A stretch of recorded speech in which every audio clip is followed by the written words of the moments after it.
बेटे की मौत भाग 1।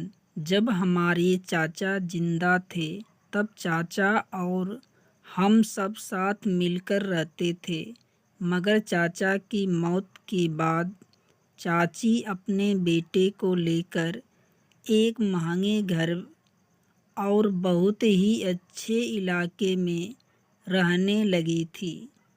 लेकिन हमारे बीच का जो प्यार का संबंध था, जो रिश्ता था, वह खत्म नहीं हुआ था।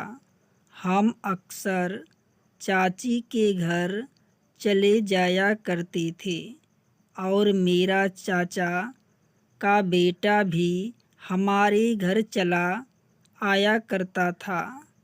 वह बहुत ही अच्छा था और सुलझा हुआ लड़का था, जिसने अपने बाप के मौत के बाद मेरे पापा को ही अपना बाप समझ लिया था और अपनी हर समस्या मेरे पापा को पूछना और उन्हें अपनी हर प्रॉब्लम बताता था। मेरी माँ को भी वह माँ का दर्जा भी देता था और हम बहन भाइयों को भी उसकी बहन भाइयों वाला रिश्ता था। कयामत तो हम पर टूट पड़ी जब एक रोज़ अचानक ही सुबह सुबह मेरे भाई के मरने की मुझे खबर मिली। हम सबको बहुत बड़ा सदमा पहुंचा था और हम लोग सब के सब दंग रह गए थे, क्योंकि वह एक दिन पहले ही हम सबसे मिलकर गया था और उसे समय वह बिल्कुल ठीक था और उस समय वह बिल्कुल ठीक ठाक और एकदम स्वस्थ था। फिर सुबह सुबह अचानक क्या हो गया? इंसानों के अंदर यह तो नेचुरल है कि जब हम किसी के मरने की खबर सुनते हैं तो उसके मौत का कारण भी खोजने लगते हैं। हमें लगता है कि वह सोते हुए मरा है तो ज़रूर पीछे कोई वजह होगी।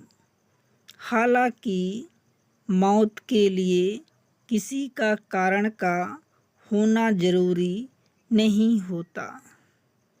हम भी अपने कजिन के मौत पर हक्का बक्का रह गए थे और रोते हुए चाची के घर पहुंच गए थे। सामने ही हमारा कजिन अपना बेजान शरीर लिए हुए गहरी नींद में सो रहा था और यह दृश्य हमारे लिए इतना दर्दनाक था कि हमारा दिल फटने वाला था। ऐसा पहली बार हुआ और जब हम वहाँ पहुँचते थे और हमारा कजिन दरवाजे से ही हमें लेने नहीं आया था, बल्कि हमें उसे तक जाना पड़ा था। चाची की जोरदार चीखें पूरे घर में गूंज रही थी, जिसकी वजह से सभी के आँखों से आंसू बह रहे थे। चाची का सदमा हम सबसे बड़ा था। वह तो उनकी जीने की इकलौती वजह थी। हम सब भी रोते हुए चाची के पास पहुँचे और अपनी कजिन की मौत के पीछे का कारण जानने लगे। तब चाची ने रोते हुए बताया कि रात को तो अच्छा भला खाना पीना भी मेरे साथ किया, और फिर बोला कि मेरा तबीयत कुछ ठीक नहीं लग रही है, मैं आराम करना चाहता हूँ।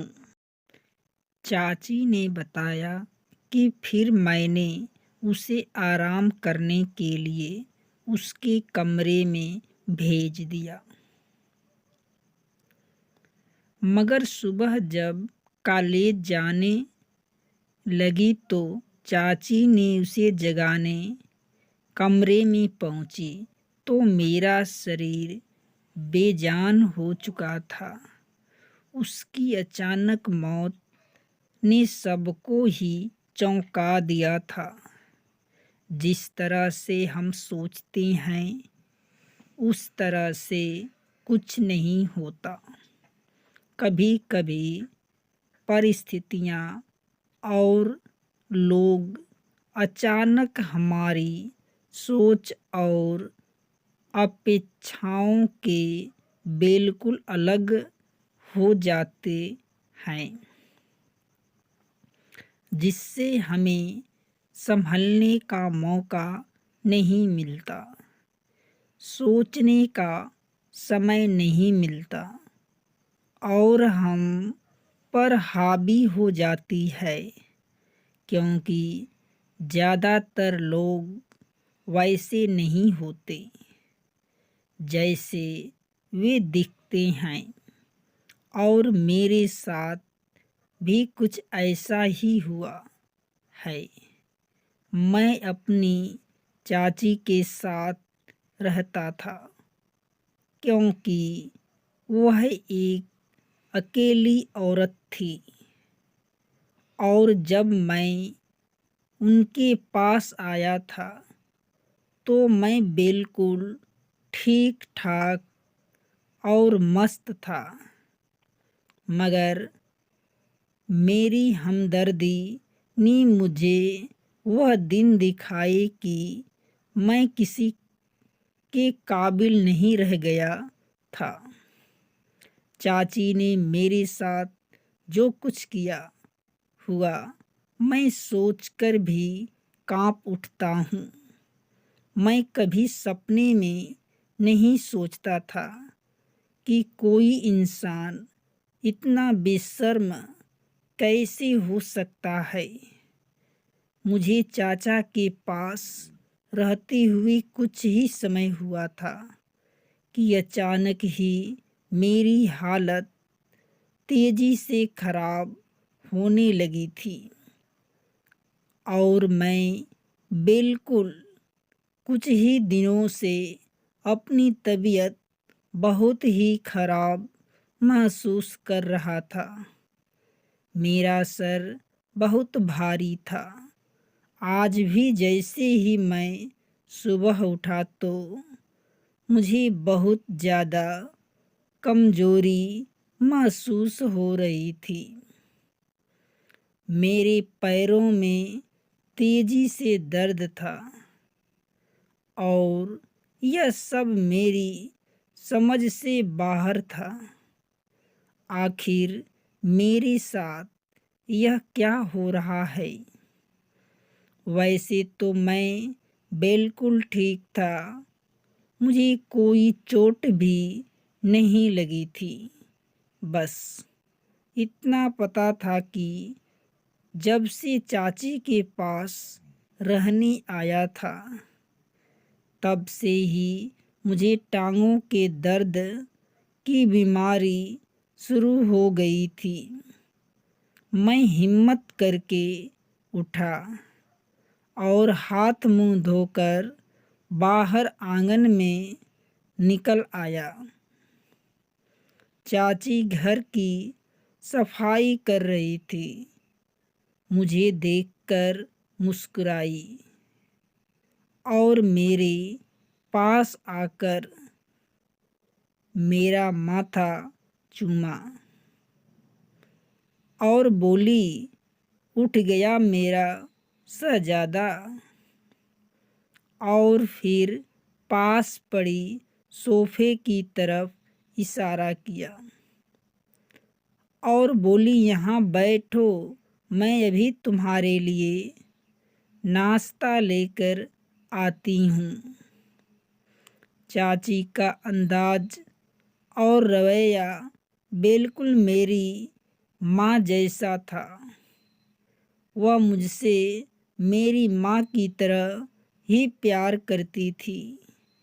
मैं उनके कहने पर पास पड़े सोफे पर बैठ गया और चाची नाश्ता बनाने चली गई। उनको मुस्कुराता देखकर मुझे भी सुकून हो गया था और भगवान का धन्यवाद किया कि अब मेरी चाची जिंदगी की तरह लौट आ रही थी और मुस्कुराना और बोलना भी शुरू कर दिया था। और यह सब मेरी माँ की कुर्बानी की वजह से हुआ था। वह मेरे आने से पहले की तरह हो गई थी, वरना उस समय पहले होने वाले हादसे ने उनके चेहरे की हंसी छीन ली थी। यह कैसा हादसा जिसमें चाची के जीने की आस ही खत्म कर दी थी। चाची के जवान बेटे की मौत ने उन्हें अंदर ही अंदर हिलाकर रख दिया था। चाची के बेटे की अचानक मौत ने चाची को पागल सा कर दिया था। मेरा भाई कुछ महीने पहले इस दुनिया से चला गया था। उसने न तो कोई बीमारी थी न तकलीफ थी, मगर जाहिर सी बात है कि मौत के लिए कोई समय तय नहीं है कि किस समय आ जाए। जिसका समय आता है वह भगवान के पास चला जाता है, लेकिन हम इंसानों के अंदर इतना सब्र कहाँ। हम सब्र नहीं कर पाते और जानने वाले के पीछे रो रो कर खुद को हल्का कर लेते हैं। हम यह नहीं सोचते कि भगवान ने जो दिया उसे ले भी सकता है। कितना भी शक्तिशाली इंसान क्यों न हो, उसे भगवान के पास लौटकर जाना ही पड़ता है। मेरी चाची भी अपने बेटे के मौत का गम में पागल हो गई थी और बुरी तरह चीख चीख कर अपने बेटे के लिए रो रही थी। वह मेरी चाची इकलौता बेटा था। वह मेरी चाची का इकलौता बेटा था और चाची अपने बेटे पर जान छिड़कती थी। चाची की जिंदगी बेटे से शुरू होकर बेटे पर ही खत्म होती थी। मेरी चाचा की मौत तो बहुत पहले हो गई थी। मेरे चाचा अपने पीछे बहुत सारे दौलत छोड़ गए थे, इसलिए मेरी चाची को पैसों की कोई कमी नहीं थी। बस उनका एक ही बेटा था और उसे उन्होंने अपने दिल से लगाकर पाला था। जीने का सहारा बस उनका बेटा ही था। बहुत ही लाड प्यार से उसको पाल पोस कर बड़ा किया था। उसे जिंदगी की हर सुख दिया। उसकी ऐसी कोई इच्छा न थी जो चाची ने पूरी न की हो। चाची का बेटा यानी मेरा भाई बहुत ही आराम से अपनी जिंदगी जी रहा था, मगर उसके बावजूद भी मेरे भाई के अंदर कोई घमंड नाम का शब्द नहीं था। वह बहुत ही हंसमुख और मिलनसार लड़का था। उसने अपने लाड़ेपन और अमीर होने का कभी भी नाजायज फायदा नहीं उठाया। सच तो यह है कि उसकी मौत का हमें भी बहुत सदमा पहुंचा था। वह उन लोगों में से था जो मरते हैं तो सबकी जुबान पर सिर्फ अफसोस और तकलीफ ही होती है। ऐसा नहीं था। वह मर कर ही अपनी अहमियत जताता गया था, बल्कि जब वह जिंदा था तब भी पूरा खानदान और जानने वाले उसकी बहुत तारीफें करते थे, जिस पर चाची का सर गर्व से ऊंचा हो जाता था। गर्व से सर उठाकर कहती, आखिर बेटा किसका है। और जब वह मरा तो सबको ही बहुत अफसोस हुआ। तब मेरी मम्मी से चाची की पागलपन जैसी हालत देखी नहीं गई और उन्होंने मुझे चाची को सौंप दिया था कि चाची का दिल बहल जाए और चाची को थोड़ा सब्र आ जाए। इस तरह से मैं अब पूरी तरह से चाची के साथ रहने लगा था। चाची भी शुरू में तो मुझे घूरती रहती थी और मुझे साफ महसूस होता था जैसे वह मुझे मुश्किल से ही बर्दाश्त कर रही हैं, मगर फिर भी हर समय मुझे सामने देखकर वह धीरे धीरे संभलने लगी थी और अब मेरा बहुत ख्याल रखने लगी थी। मुझे अपने बेटे का सामान और काम रान भी दे दिया था। सामान और काम भी दे दिया था। फिर तेरे पास सोने लगी थी।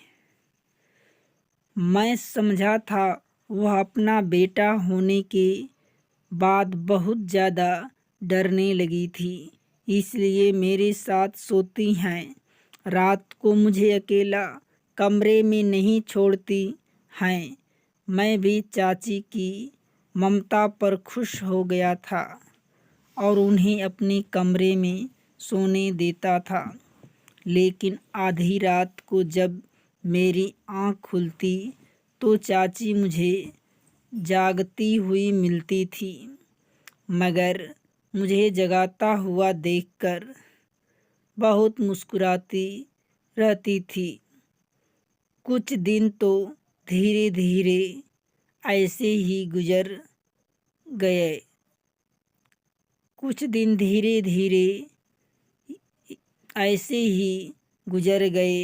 मेरी नींद तो आप बहुत ही गहरी होने लगी थी कि रात को सोता तो मैं सुबह को ही उठता था और जब मैं सुबह उठता तो मेरी टांगें वे जान महसूस नहीं थी। शुरू में अपनी हालत को मैंने थकान समझ लिया था। हालांकि मैं कोई बहुत भारी काम नहीं करता था, बस बाहर निकलकर दोस्तों के साथ घूम लेता था। और अब तो वह भी छोड़ दिया और सारा दिन घर पर पड़ा रहता हूँ। मगर मेरी हालत ठीक होने के बजाय वैसे की वैसे ही थी, बल्कि और भी ज़्यादा खराब रहने लगी थी। अब तो मेरा पूरा शरीर ही दर्द करने लगा था। मैं परेशान रहने लगा। चाची को भी बताया, मगर उन्होंने यह कहकर टाल दिया कि थकान होगी, आराम कर लो। तंग आकर मैं अपने घर वालों को बताया तो वह लोग मुझे डॉक्टर के पास ले गए। डॉक्टर ने मेरा चेकअप किया तो डॉक्टर चीख पड़ा, क्योंकि चाची रोजाना मेरे साथ। मेरा नाम सोनू है। मेरी उम्र 18 साल है और मैं एक अच्छी खाते पीते घर में पैदा हुआ था। हम 5 बहन भाई थे। मेरे पिता का अपना कपड़े का कारोबार था। जिंदगी जिनकी आमदनी से हमारी अच्छी गुजर बसर हो रही थी। मेरे पापा सिर्फ 2 ही भाई थे।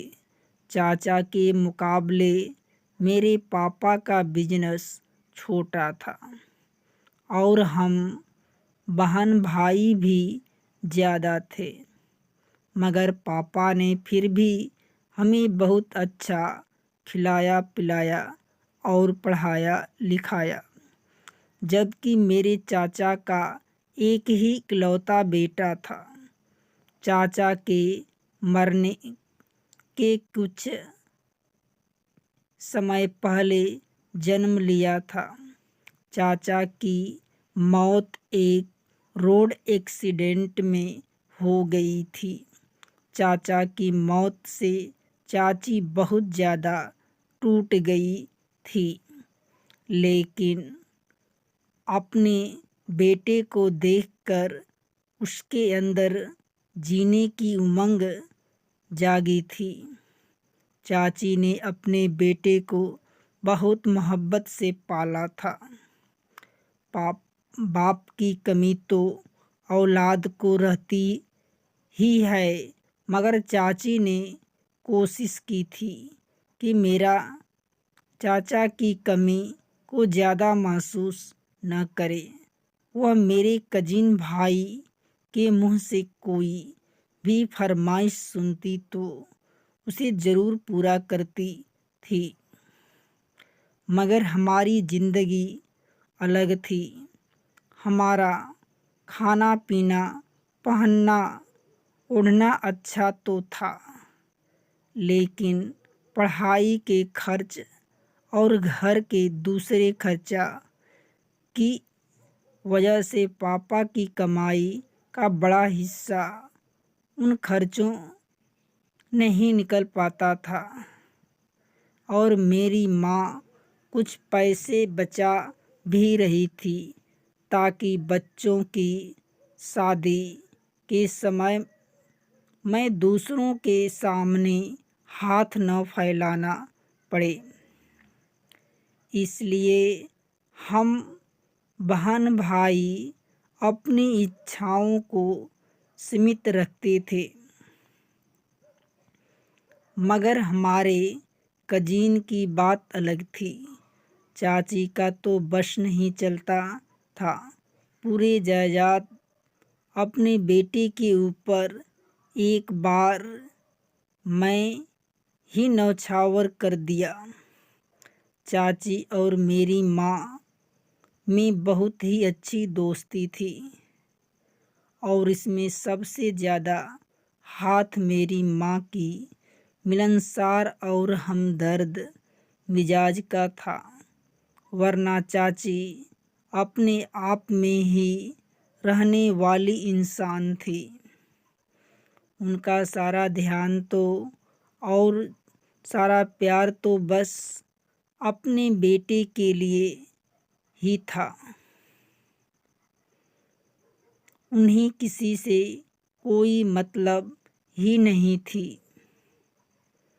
जब हमारे चाचा जिंदा थे तब चाचा और हम सब साथ में मिलकर रहते थे, मगर चाचा की मौत के बाद चाची अपने बेटे को लेकर एक महंगे घर और बहुत ही अच्छे इलाके में रहने लगी थी।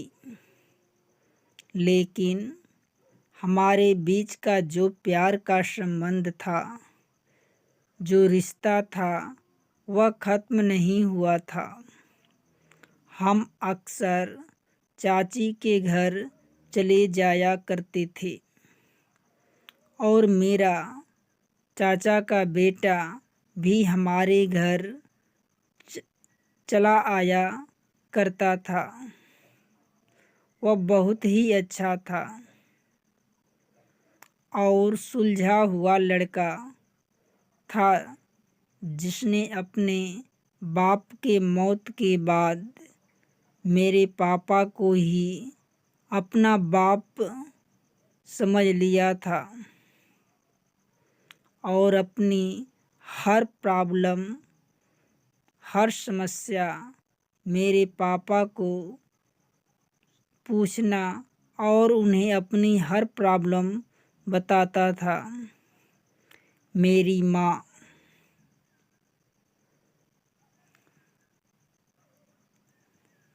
को भी वह माँ का दर्जा भी देता था और हम बहन भाइयों को भी उसकी बहन भाइयों वाला रिश्ता था।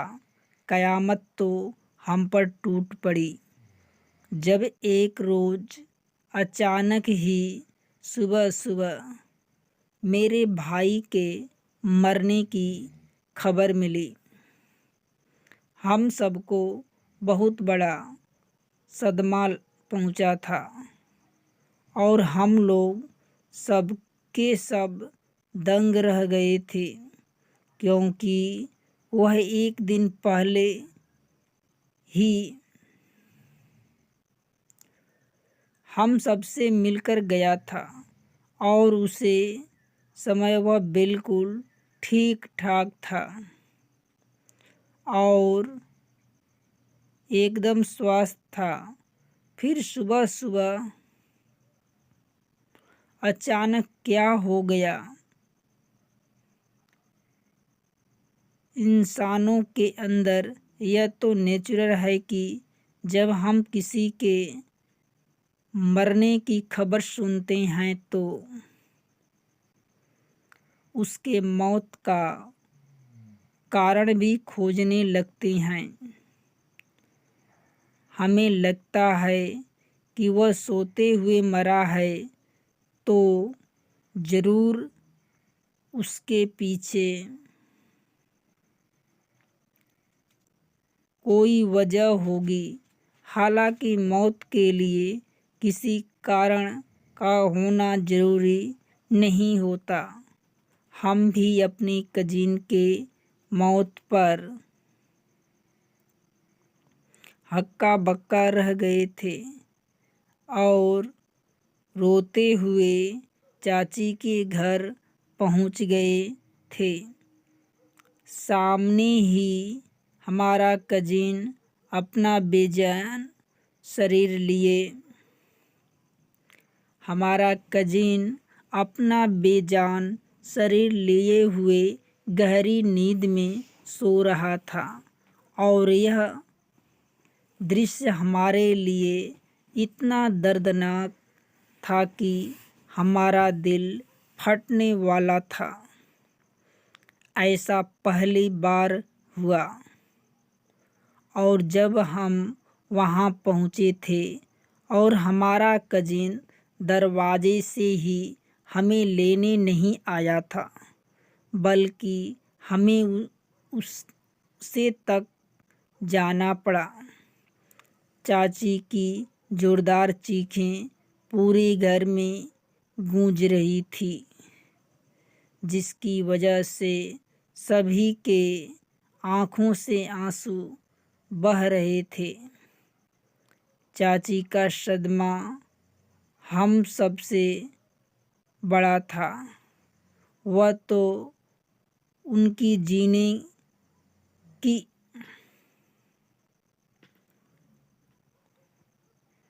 इकलौती वजह थी। हम सब भी रोते हुए चाची के पास पहुँचे और अपने कजिन की मौत के पीछे का कारण जानने लगे। तब चाची ने रोते हुए बताया कि रात को तो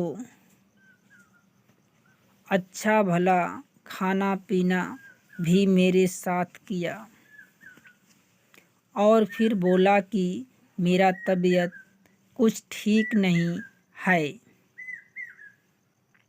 मैं आराम करना चाहता हूँ। चाची ने बताया कि फिर मैंने उसे आराम करने के लिए उसके कमरे में भेज दिया, मगर सुबह जब कॉलेज जाने लगी तो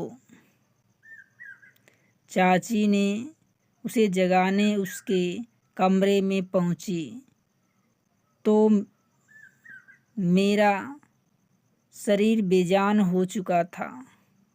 उसकी अचानक मौत ने सबको चौंका दिया। चाची के लिए यह बहुत बड़ा सदमा था। वह तो लगभग पागल हो गई थी और जोर जोर से चीख चीख कर अपने बेटे को पुकार रही थी। जब हमारे कजिन के शरीर को अंतिम संस्कार के लिए ले जाने लगा तो चाची बेहोश होकर गिर पड़ी। दोस्तों, कहानी का शेष भाग 2 में। यदि कहानी अच्छी लगे तो वीडियो को लाइक तथा चैनल को सब्सक्राइब अवश्य करें।